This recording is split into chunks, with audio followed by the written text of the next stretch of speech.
The rain had been falling since before dawn, and the marble steps of Ashford House were slick with it, when Verity Pembroke arrived at the servants' entrance, carrying a basket of mended linens she had been paid, in advance, 6 shillings to deliver by 9. She was not to be a guest. She had made that clear to Mrs. Halloway 3 times on the walk over, because Mrs. Halloway had a way of blurring the line between employment and imposition when it suited her purse.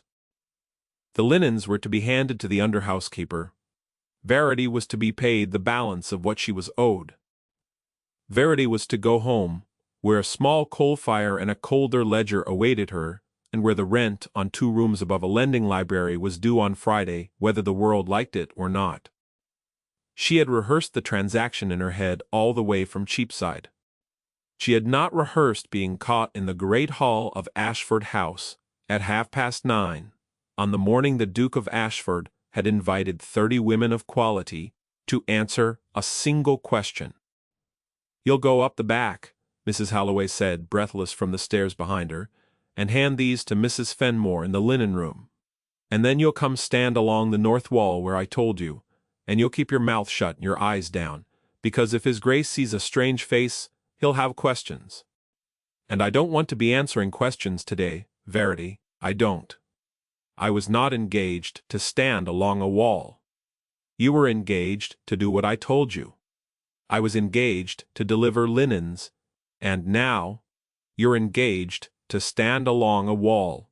It's an extra shilling. Don't make a face at me, girl. I know that face. Your mother made that face, God rest her, and it never did her a mite of good." Verity did not make a face. She had learned by 23 that her face, being what the world had decided was too broad and too full for grace, showed feelings the way a lit lamp shows mauves. Everything came at once, and everyone saw. She had trained it, since then, to show almost nothing at all. She stood in the servants' passage, with the basket against her hip, and let Mrs. Halloway fuss the wet cloak from her shoulders. And she thought, as she had thought a great many times, that the trouble with being large was not the largeness. It was that other people took your size as permission. Permission to arrange you, to speak past you, to add a shilling, and consider you rearranged. "Why," she said, quiet, "are there 30 ladies in the great hall on a Tuesday?" "Because His Grace has lost his wits, that's why, Mrs. Halloway." "Well, he has, or found them. It's the same either way when a duke does something." Mrs. Halloway crossed herself, though, whether against the wits or the duke it was unclear. "He's put a question to them. Just one, and the one who answers to his satisfaction. Well, there you have it. There, I have what? His hand. Girl? Marriage. By the end of the week, he has a boy of 5 who won't speak, and a brother-in-law who means to take that boy off him, and the Chancery Court sits on the 12th. He wants a wife by then, or he'll lose the child." Verity was quiet for a moment. The rain drummed on the servants' skylight. "That is not a question," she said. "That is a purchase. That is not our business. It is the business of 30 women in that hall. It is the business of 30 women who were invited. You were not. So carry those up, and stand where I told you, and if you have opinions, you keep them in your teeth." She carried them up. And so it was that Verity Pembroke, who had not been invited to answer any question the Duke of Ashford might have thought to ask, found herself pressed against the cold north wall of the great hall of Ashford House, while the finest 30 unmarried women within a day's ride of the county sat in a horseshoe of gilt chairs and waited to be spoken to. She counted them because counting was what she did in unfamiliar rooms. It steadied her. 30 exactly. Silk in every shade the season permitted. Feathers where feathers were fashionable. Gloves, buttoned to the elbow. Hair dressed by women who had risen before the servants, every one of them slim in the way girls of that station were expected to be slim. Waists corseted to a handspan, wrists like the necks of teacups. And here is the thing, child. You must understand at once, before the Duke walks into that room, that Verity did not resent them. She had long since given up the small, tearing habit of resenting women who had been born into ease.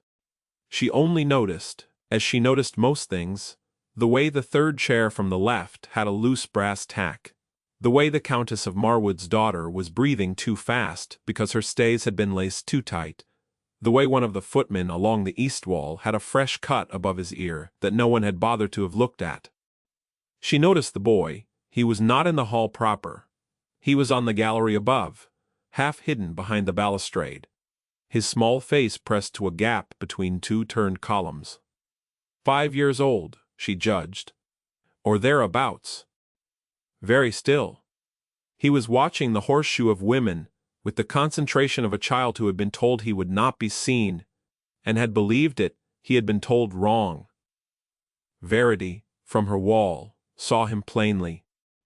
And it struck her, with a small painful lurch that she could not quite name, that whatever question the Duke of Ashford was going to put to 30 women this morning, the person for whom the answer mattered was 5 years old, and hiding behind a rail. She wondered whether any of the 30 had thought to look up. None of them had. The doors at the far end of the hall opened and the Duke came in. She had expected to be less impressed. She had expected, being reasonable, to feel about him what one felt about any man of that height and station, a certain automatic wariness, a resolve not to be dazzled. What she had not expected was the quality of his stillness. He did not stride into the room. He did not perform an entrance. He walked to a small carved chair set at the mouth of the horseshoe, and stood beside it a moment, one gloved hand on its back, and looked once, slowly, along the arc of 30 faces the way a man looks, along a line of horses he must buy without the time to try them. He was, she saw, exhausted. Not tired in the way of men who had slept badly. Exhausted in the way of men who had been carrying something too heavy for too many months and had decided this morning to set it down or die. His morning coat was cut plainly. His hair, dark and threaded with early gray at the temple, had been combed by someone he did not particularly attend to. He was perhaps 35.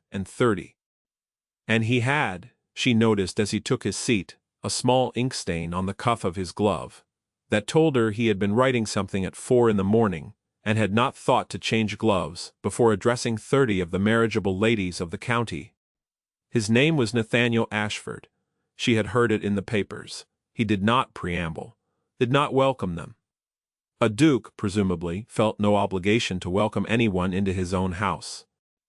Ladies, he said, and his voice was low and grave, and quite without warmth, I thank you for coming on short notice. I will ask each of you a single question. You will answer as you wish. I will hear the 30 of you in turn, and by evening, I will make my choice known. I do not wish to be flattered. I do not wish to be diverted. I wish to be answered. He paused, and looked once briefly at the ceiling. No, Verity thought. At the gallery, at the boy. She was almost certain the Duke knew was there. The question is this. My son does not speak. He has not spoken since his mother died a year ago last month. He is 5. There are 100 remedies people have suggested to me, and none has answered. If I place my son in your care tomorrow, what would you do first? The silence that followed was extraordinary. It was the silence of 30 women realizing that the question was not, as they had prepared for, about dowries or accomplishments or the running of a great house. It was about a child. A particular child. A silent child on a gallery whom none of them had seen. The First Lady, being at the head of the horseshoe, had to speak first, and she gathered herself gamely. I should engage the finest physician in London, Your Grace, and place him under a course of restorative tonics. The Duke inclined his head, which was neither yes nor no, and the lady sat. The second, I should procure a music master, Your Grace, for it is well known that music opens the heart. The third, I should take him to the sea, Your Grace, for the sea air. The fourth spoke of a specialist in Vienna. The 5th of prayer. The 6th of a governess of impeccable reputation, whose name she could furnish by afternoon. The 7th, being clever, tried to make him laugh, and did not. The 8th wept a little prettily. The 9th had been coached, Verity thought, by a mother who had once read a pamphlet, and produced the pamphlet's phrases like a hand of cards. The 10th said she would love him as her own, which was the correct thing to say, and which the Duke received with a small, tired lowering of his eyes that told Verity from her wall that he had heard those exact words already, more than once, from women who had not meant them and would not have kept them. She began, without meaning to be angry. Not at the women. They were doing what they had been raised to do, which was to answer a great man in the manner they had been told. Great men liked to be answered. She was angry at whoever had raised them to believe that a child grieving his mother was a problem to be solved by an application of expertise. She was angry at the vocabulary of tonics and specialists and courses of. She was angry that not one of them, not the 10th, nor the 15th, nor the 20th, had said the thing that seemed to Verity so obvious, it should have hung in the air like weather. The child was on the gallery, the child could hear them. The child was hearing 30 women propose to fix him. By the 18th lady, Verity had risked a glance upward, because she could not help herself. The small face was still there behind the balustrade. It had gone very white. His hands, she could see now, had curled around the turned column as if the column were the only solid thing in the house. She thought, with a clarity that was almost frightening, that if one more woman said the words treatment or remedy or discipline, the child would slip away from the gallery and no one downstairs would notice for an hour. She looked back at the Duke. He was looking at the gallery too. He had been, she realized, looking at the gallery every third answer or so. Not obviously. Not in a way any of the 30 would have caught. But he knew the boy was there. And he was in his exhausted way, watching what each answer did to his son's small white face. Verity's anger changed shape. It became, in an instant, something closer to grief, for a man who had had to sit there and receive 20 answers he could see, from his own gallery, were harming the person he had asked them for. Mrs. Holloway along the wall hissed at her to stand up straight. Verity had not been slouching. She stood straighter anyway. The 21st lady spoke of Swiss finishing. The 22nd, of a strict routine. The 23rd recommended sending the child to his uncle in the country for a season of shooting, which suggestion earned from the Duke the smallest tightening of the jaw Verity had ever seen a man perform, because she understood this at once. The uncle in the country was precisely the man who meant to take the boy from him in Chancery on the 12th. By the 28th, the horseshoe had begun to fray. Ladies were repeating each other, a specialist in Edinburgh, this time. A course of therapeutic riding, for the 3rd occasion. The Duke's face had settled into a mask that Verity recognized because she had worn it herself in 100 rooms. The mask of a person who had already had his answer, which was that there was no answer, and who was now completing a ceremony out of grim politeness to those he had summoned. The 29th lady, being sensible, said very little. The 30th, being romantic, said too much. And then the Duke sat quietly for a moment, with his gloved hands folded on the arm of his chair. And Verity thought that he was going to rise and thank them, and it would be over. And he would walk upstairs to his silent son, and be no closer to keeping him than he had been at breakfast. His eyes lifted. They did not lift to the horseshoe, they lifted, as they had lifted every 3rd answer, to the gallery.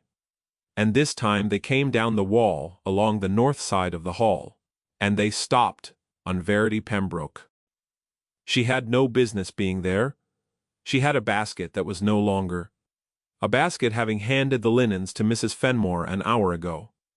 She had a plain gray merino dress that had been let out twice at the seams, and mended once at the cuff. She was, by any measure the room was set up to apply an interruption in the pattern of the wall. The Duke's gaze did not move on. "Madam," he said quietly, into the polite silence of the finished 30. "You have been listening." Verity felt Mrs. Halloway freeze beside her. She felt every silk-dressed head in the horseshoe begin slowly to turn. "I have been standing, Your Grace. You have also been listening. It is difficult, in a room of this size, not to hear. It is not difficult, in a room of this size, to hear without listening. Most of my staff manage it daily." He was not smiling.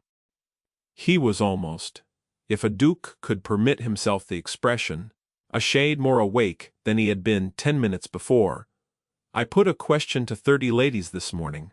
You have heard the question 30 times. What would you do first?" She should have said, "I am not one of the 30, Your Grace." She should have curtsied, and looked at her feet, and let Mrs. Halloway extract her from the hall by the wrist. She was aware of Mrs. Halloway attempting, in fact, to do exactly this, without moving anything that could be seen from the horseshoe. She was aware, too, of the small white face on the gallery. She was aware most of all of a hard, clean fury in her chest, that a man had asked 30 women what to do about his son. And 30 women had answered as if the son were not in the house. She looked at the Duke. "Nothing, Your Grace," she said. "I would do nothing first." A ripple ran through the horseshoe. Someone, quite audibly, said, "Well." The Duke did not move. "Explain," he said. "He is on the gallery, Your Grace." "He has been on the gallery since before you came in." He heard all 30 answers. He heard himself described as an ailment for 2 hours. "If I entered his life tomorrow, the first thing I would do is nothing. I would not engage a physician. I would not prescribe the sea. I would not love him as my own, because he already has a mother, and she is dead, and being loved as someone else's own is not what he needs.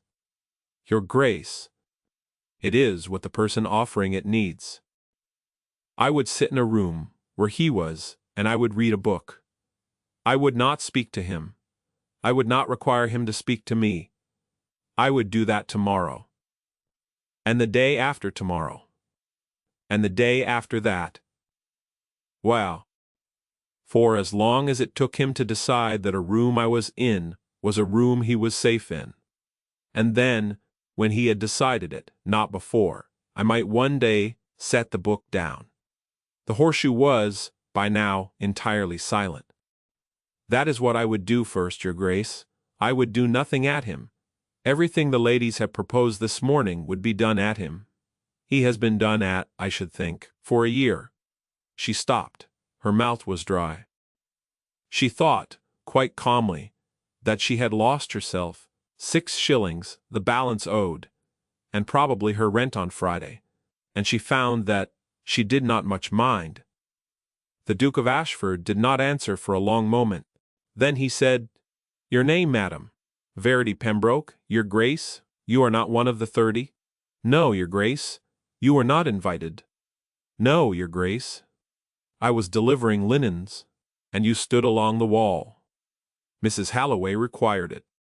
She thought I should be paid an additional shilling for the height of the wall or the length of the standing, I was not clear which. Something happened to the Duke's face that was not a smile.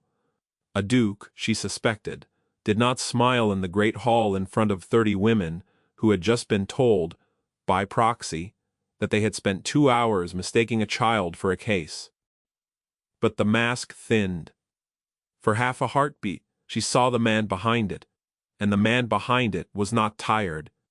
He was of all things listening. "Mrs. Halloway," said the Duke without turning his head, "you will pay Mrs. Pembroke the additional shilling. You will also pay her for the hour she has spent listening, and you will pay her, for my accounts, the value of 2 additional hours, during which she will remain in this house at my request." "Your Grace, Mrs. Halloway." "Yes, Your Grace." He rose. He turned to the horseshoe of 30 ladies, and he bowed with an economy that was neither warm nor cold, and he thanked them in 3 short sentences for their attendance and their patience and their considered answers. He did not tell them they had lost. He did not need to. Every woman in that room understood that the question had been asked, and that the answer had come, not from among them, but from a large, plain woman in gray merino who had been standing along the wall. They filed out with the good manners of their class, which is to say that they filed out without appearing to hurry and without appearing to notice one another, and every one of them looked once, on the way past, at Verity Pembroke, and every one of those looks Verity felt as one feels a hand pass close to a candle flame, the heat without the touch. When the last silk had cleared the door, the Duke turned to her. "Mrs. Pembroke." "Miss." "Your Grace." He inclined his head. "Miss Pembroke. Come with me, Mrs. Halloway. Tea in the small library. My son will join us when he chooses." He walked out through the side door without waiting to see whether she followed. She followed. The small library at Ashford House was a room with a low fire and 3 walls of books, and 1 wall of tall gray windows, looking onto a wet garden, gone to herbs, because roses were of no use to anyone in a house that had stopped having roses cut for the dinner table. Verity, being a woman who noticed rooms, noticed that at once the roses that were not there, the herbs that had been let go a little longer than a gardener would like, the way one of the window seats had a small worn cushion of a size that no adult could sit on comfortably. Someone small had sat there. Someone small still did. The Duke closed the door behind them and stood a moment with his back to it, and Verity understood that he was giving her a chance to speak first, which was a courtesy she had not expected, because he was a duke and she was Verity Pembroke, and courtesies of that shape did not, in her experience, travel down. "You have a great deal to explain to me, Your Grace," she said. He looked at her. "I beg your pardon. You have summoned 30 women to your house, put to them a question about your only child, and permitted your child to hear the answers. Before I answer anything further, you will tell me the truth, all of it. I do not bargain with half a story." The line of his shoulders shifted. She could not quite have said how. "I did not know," he said, "that he was on the gallery." "You knew, Your Grace. You looked at him every 3rd answer." He was quiet. Then he said more quietly still, "I knew after the 7th. And," you continued, "I did not know how to stop without making a spectacle of him." You could have paused. You could have said the truth, which was that the question was one to be answered privately and dismissed them. I could have. Why did you not? He crossed to the fire and stood a moment with his gloved hand on the mantel. She saw him weigh, for perhaps 5 seconds, whether to tell her nothing, half, or all. She saw the moment he decided on all.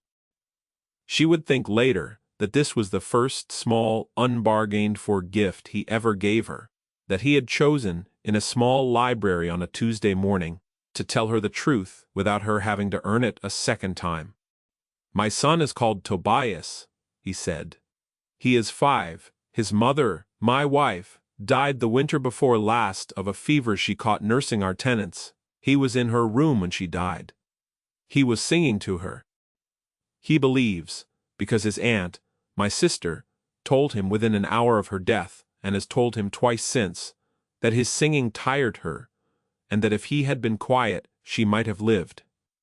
He has not spoken since, not one word. Not to me, not to his nurse, not to any of the 20 specialists my sister-in-law has arranged. My brother-in-law, who is my late wife's brother, has petitioned the Court of Chancery to have Tobias removed from my care, on the grounds that a father who cannot restore his son to speech is a father who has failed in his duty. The court sits on the 12th.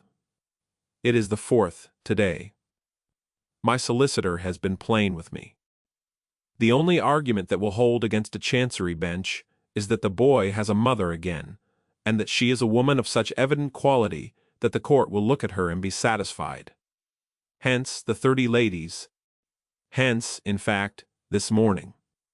Now you have the truth, Miss Pembroke, and I do not know why I have given it to you, except that when you spoke in the hall, I could see that you had noticed him, and no one has noticed him for a very long time. He stopped.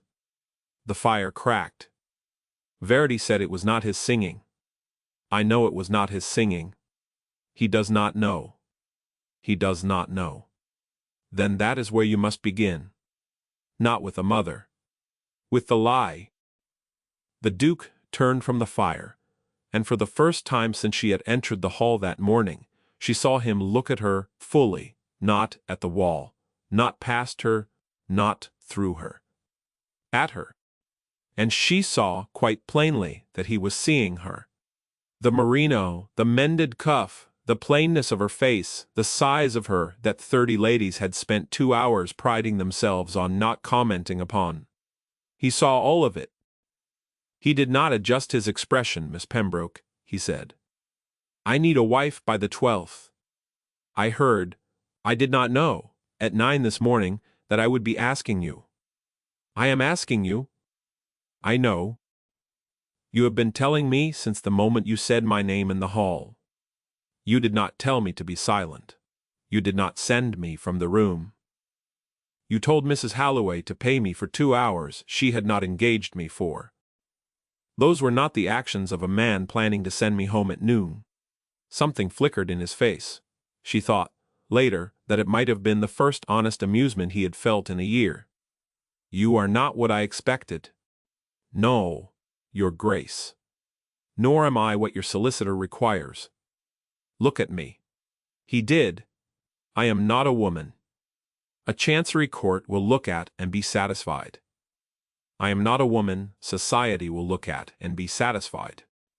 I am a large, plain woman of 29 years, the daughter of a country curate who ruined himself in a lawsuit, and I keep 2 rooms above a lending library and mend linen for a woman who cheats me by a shilling a week. If you present me to a chancery bench on the 12th as the future Duchess of Ashford, your brother-in-law will laugh you out of the court, and rightly.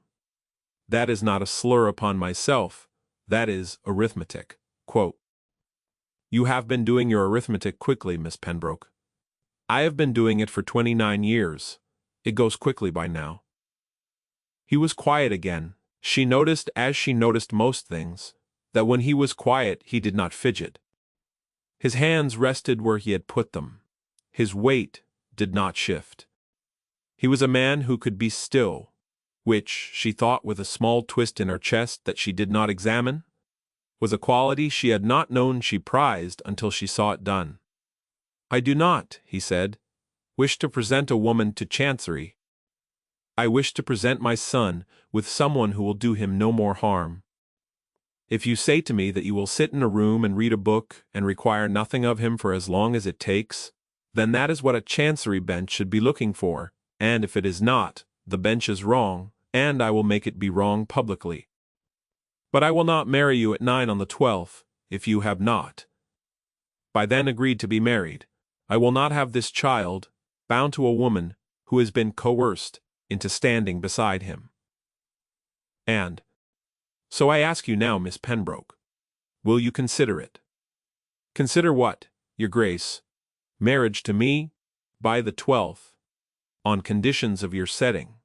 There it was. She had waited all her life for a proposition of any shape at all, and here it came in a grey library at 11 o'clock in the morning, from a duke who did not know her middle name. And here is the thing, child. The heart, when it has been overlooked for 29 years, does not leap at such a moment. It goes, in fact, very still. The way a hare goes still when it hears the dog. It goes still because it has learned that hope, taken too fast, hurts on the way back down. I will consider it, she said, if you will hear my conditions before you make me an offer and not after. Name them. I will not enter your house as decoration, Your Grace. I will not be introduced to your household as a woman being tried. I will not be presented to your son as a mother. I will be presented to him as Miss Pembroke, and he will be told the truth. That his father has invited me to sit in his rooms and to read, because his father believes silence is best kept in the company of someone who does not require it to end. He will not be told I am to be married to you. He will not be asked to like me. If, at any point in the next 8 days he indicates that my presence distresses him, I will leave the house at once, and you will find another remedy, and I will forfeit no reputation by having gone. That is the first. Yes, second. Your late wife will not be erased from this house. Her portrait, wherever it hangs, will remain. Her hymn, I do not know it, you will tell me, will be sung on her death day. Her name will be spoken. I will not be a replacement, Your Grace. I will not have a child taught that. His mother is a story that has ended. That is intolerable. Yes, third. If, by the 12th, I have agreed to this marriage, it will be an agreement between us and not a rescue of me by you. Well, you will settle upon me a sum sufficient that, if you die in a hunting accident on the 13th, I do not go back to 2 rooms above a lending library. That is not greed. That is the arithmetic of a woman who has done the arithmetic before. Your solicitor will draw it. You will read it. I will read it. If it is honest, I will sign it. If it is dishonest, I will not. Yes, fourth. Your brother-in-law. You will tell me his name, his grievance, and the shape of his petition. All of it. Because I will not walk into a courtroom on the 12th unbriefed, Your Grace, and if I am to stand beside you and be looked at by a bench, I will know what I am standing against. His name is Rupert Marwood. He is my late wife's elder brother. His grievance is that our marriage settled upon Tobias, as heir, an estate at Hartwell that was to have been his before my wife's father altered his will 3 months before he died. He believes, or affects to believe, that my wife was persuaded by me to that alteration. He is wrong. He has been wrong for 6 years. But he has patience, Miss Pembroke, and he has money, and he has, since Tobias fell silent, a plausible story with which to walk into court. He is the aunt as well. I beg your pardon, your sister. The one who told your son his singing killed his mother. Is she the sister of Rupert Marwood? The Duke's face did not move, but she saw the shift behind his eyes as clearly as if a door had opened in a wall she had not known was a wall. She is my own sister, he said slowly. Henrietta. She is not Rupert Marwood's sister. Are you sure, Your Grace? Miss Pembroke. I only ask because a sister of yours who has, on 3 separate occasions, told your only child that he killed his mother, is a sister who is not acting for your family. I do not know your sister. I know only what you have said of her in the past 4 minutes. But if I were the man petitioning Chancery to take that child, the person I should first wish to have on my side is the child's aunt, because a child's aunt can testify to what a child has and has not done. I do not accuse her, Your Grace. I merely observe that this is arithmetic too. The Duke sat down. He had, until that moment, been standing. He sat down slowly on the low chair beside the fire, and he put his hand across his mouth, and he was silent for a long time. Verity did not fill the silence. She had lived 29 years by the discipline of not filling silences, and she was not going to abandon the discipline in the small library of a man who had asked her to marry him 20 minutes ago. At length he took his hand from his mouth. You are the 4th condition, Miss Pembroke. I do not follow. You said your 4th condition was to be briefed. I am telling you that I have been half-briefed myself, and that you have, in the space of 4 minutes, seen what I have not seen in a year. If I had one condition to lay upon you in return, it would be this, that you continue, in this house, to see, that is all. I will not require you to sing, I will not require you to run the household. I will not require you to be presented in London. I will require you to continue to see. Because I have been walking through my own house for a year, with a blindfold on that I did not know I was wearing, there is a child on my gallery, who has been paying in silence for the blindness. She was quiet. She said, "That is not a condition, Your Grace. That is an admission." "Then take it as an admission." "I do." The door opened. Neither of them had heard footsteps. The door opened by perhaps a foot, and a small dark head came around it, and the small face Verity had last seen pressed to the balustrade regarded her from the threshold, with an expression that was not fear and not curiosity, but a very grave and very old considering. The Duke did not move. Verity did not move.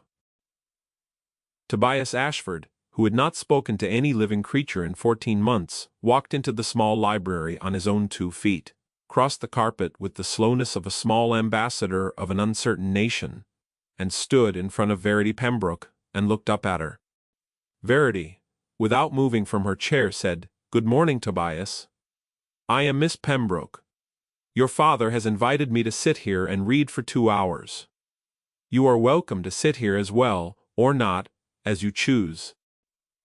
I shall not speak to you unless you speak to me. If you would prefer me to leave, take your father's hand, and hold it for the count of 3, and I shall go at once." The child looked at her a moment longer. Then he walked to the small worn cushion on the window seat, and climbed onto it, and turned around, sat down, and folded his hands in his lap. He did not take his father's hand. He did not look at his father. He looked, without blinking, at Verity. Verity opened the book she had not brought, which is to say she reached over to the small table beside her, took the topmost of the volumes the Duke had left there. It was a book of country natural history she saw with plates of birds, and opened it in the middle. She began, quietly, to read to herself. She read for 1 hour and 40 minutes. The child did not move. At noon, the Duke's steward knocked and murmured that luncheon was served, and Tobias climbed down from the window seat and walked out of the room without a look at either of them, and Verity closed the book, and the Duke said, in a voice so low she almost did not catch it, "I have not seen him sit still in a room with a stranger since his mother died." "He was not sitting with a stranger, Your Grace. He was sitting with a woman who did not require anything of him. That is a different thing." "Yes," said the Duke of Ashford, "I begin to understand that it is." She came the next day, and the day after, and the day after that. She did not move into Ashford House. She would not. That had been a condition without her needing to state it. She arrived at 10 each morning, was admitted by a footman whose ear had been dressed at some point in the intervening hours, by someone competent, and she was shown to the small library, and there she sat for 2 hours and read. Sometimes Tobias came, sometimes he did not. On the 3rd day he brought his own book, a large picture atlas of British birds, and set it on the window seat, and turned pages with the slow patient concentration of a child who had learned that pages were friends, and adults were not. On the 5th day, he laid the atlas open on the arm of her chair without looking at her, and pointed to a plate of a redwing, and looked out of the window, and Verity said, quietly, "Yes, that is a redwing. There are 3 in the herb garden this morning. I saw them when I came in." Tobias did not smile. He returned to his window seat. But he did not close the atlas. The Duke came and went. He did not sit with them. He passed the door of the small library twice each morning, once outward, once returning, and once each morning he stopped in the doorway and stood a moment in silence, and Verity felt his presence, like a warm lamp brought into a cool room. She did not look up when he stood there. She had made a rule with herself not to look up. She could not have said what the rule was for. On the 6th day, which was the 10th of the month, Mrs. Halloway came to Verity's rooms, above the lending library, at 7 in the morning, with her bonnet already on. "You are to come at once," she said. "There is a woman at Ashford House who has arrived without warning, and she is in the small library." "Who is she?" "The Lady Henrietta Ashford, girl, his Grace's sister." Verity was dressed and out of the door in 7 minutes. She had not, in 6 days, met the Duke's sister. She had heard her named twice. She had, in the small, clean part of her mind that did not speak aloud, expected her within the week.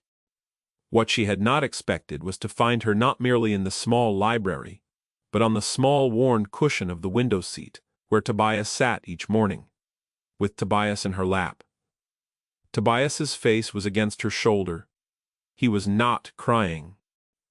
He was very still. Lady Henrietta was a slender, pretty, fair-haired woman of perhaps 28, wearing pale blue, that suited her, and she was stroking Tobias's hair with a hand that Verity, who had spent 6 days learning the boy, saw at once was too firm. It was the stroke of a woman who intended to be observed stroking. Tobias's small hands were closed against her collar. "Ah," said Lady Henrietta without rising, "you must be the person I have heard so much of. My brother's little arrangement. Do come in, miss. I am sorry. I have quite forgotten. Pembroke. Pembroke, yes. Nathaniel did mention it. I have been telling my darling nephew all about the goings-on. He has missed while I have been at Bath. He has been so brave, have you not, dearest? So very brave without me. Now, Miss Pembroke, do sit. It is quite time you and I had our little talk." Verity sat. She said evenly, "Your ladyship is kind. Perhaps Tobias would prefer to be at his own window seat while we speak. He is accustomed, in the morning, to his atlas. Oh, but he is quite happy here. Are you not, my love? He has missed his auntie." Tobias did not move. Verity, from where she sat, could see the small white knuckles on his hands. "Your ladyship," said Verity quietly, "he is uncomfortable." "He is perfectly comfortable. He is uncomfortable. I have sat with him every morning for 6 days. I know his stillness. This is not the stillness of a comfortable child. Please set him down." There was a pause. Lady Henrietta smiled. It was a smile Verity had seen on the faces of many women, many drawing-rooms, the smile of a woman who has decided to make her cruelty polite. "Miss Pembroke, forgive me. Do you presume to instruct me in the care of my own nephew?" "I do not instruct you, your ladyship. I ask you, please set him down after 6 days." "After 6 days? Yes. How amusing. My brother is quite ridiculous. He has always been ridiculous. He has in his grief engaged a— I am sorry, my dear, I do not wish to be unkind, but really, a governess of your size and station, to sit with a child of a duke. And now you feel yourself entitled to correct me on my own family. I understand you were not even invited to the audience. I understand you were delivering linens. Is that so?" "That is so. And that no man of rank has ever before this month looked twice at a woman of your size. Is that also so?" "That is also so, your ladyship. Well, there you are. No man of rank had ever before this month looked twice at a woman of her size." The words sat in the room as if Lady Henrietta had set them on the low table between them like a card. Verity did not answer at once. She looked, instead, at Tobias. She looked at his small white knuckles on the pale blue collar, and she looked at his face pressed against a shoulder that had, at some point in the last year, said to him 3 times that his singing had killed his mother, and she thought quite clearly that she would rather lose the 6 days and the 12th of the month, and the Duke of Ashford himself, and go back to 2 rooms above a lending library, than sit still in a chair, while that boy was held against his will by a woman who had done him that harm. She rose. "Lady Henrietta," she said, "please set him down. I shall not ask a fourth time." "Or, you shall do what, Miss Pembroke?" "I shall carry him out of the room." Lady Henrietta laughed. It was a small, silvery, well-practiced laugh, and it did not reach her eyes, and Verity heard quite clearly the door of the small library open behind her. She did not turn. She did not need to. She saw, in Lady Henrietta's face, the moment the laugh went out of it. "Nathaniel," said Lady Henrietta brightly. "Henrietta," said the Duke of Ashford evenly. "Set the child down. I only came to see." Lady Henrietta set the child down. Tobias did not run to his father. He did not run to Verity. He walked, in his small, grave way, across the carpet, and he climbed onto Verity's lap, and he pressed his face into Verity's gray merino shoulder, and he sat there. Verity, who had never held a child in her life, held him with the automatic competence of a woman who had held every other kind of breaking thing. The Duke did not speak for a moment. Then he said, "Henrietta, you will leave this house today. You will not return to it until I send for you. If I send for you at all, you will not, from this moment, address my son. If I discover that you have communicated with him by any means, letter, message, or the mouth of a servant, before the 12th of this month or after it, I shall pursue against you the full measure of the law, and I shall not be gentle. Do you understand me? Nathaniel, you are hysterical. Do you understand me? I understand you. Rupert Marwood, I beg your pardon, you will not communicate with Rupert Marwood before the 12th. If I discover that you have, I shall know exactly which brother's side you have chosen, and I shall arrange your income accordingly. Do you understand me?" Lady Henrietta was pale now. She had gone pale, slowly, as one goes pale in cold water. "I understand you, then go." She went.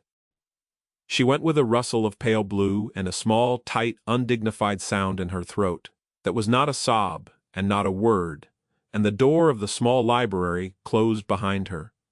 And the Duke of Ashford stood a moment in the middle of the carpet, with his hands opening and closing at his sides, and Verity, holding his son, said very softly, "Your Grace." He looked at her. "Yes. She will go to Rupert Marwood today. I know she will tell him everything she has seen. I know. Then we have 2 days. Yes. Sit down, Your Grace. Your son is not going to move for some while. And I have questions." He sat down. She had questions. She asked them. She asked them for the whole of that morning, and half the afternoon, while Tobias slept against her shoulder, and the fire went down and Mrs. Holloway brought a tray of tea that neither of them touched. She asked about the will of the Duke's father-in-law. She asked about Hartwell and the tenants there. She asked about the alteration to the will 3 months before the old man's death. She asked who had witnessed it. She asked to see the settlement of the marriage. She asked whether the Duke's solicitor was a fool. She asked finally whether the Duke had ever, at any point in the last year, sat down with his solicitor and read every paper of the Marwood estate in his own hand. And the Duke of Ashford said quietly, "No, Henrietta held them for me. She said the paperwork distressed me." "Yes," said Verity. "I imagine she did. 2 days is not long."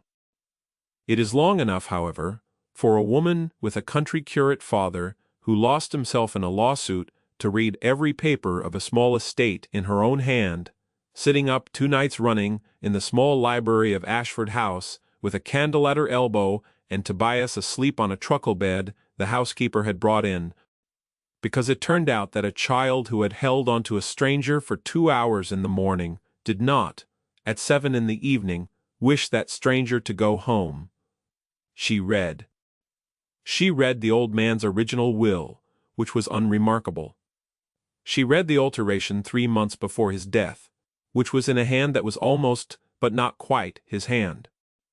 She read the deposition of the witnesses, one of whom was dead, and one of whom, on inquiry through the Duke's steward at 4 in the morning of the 11th, turned out to be a footman who had been in service at Marwood Hall in his youth, and who, when found in a village 3 counties over and asked plainly whether he had witnessed the alteration, said he had put his mark to a paper he had not been permitted to read. She read Rupert Marwood's petition to Chancery. She read it 3 times.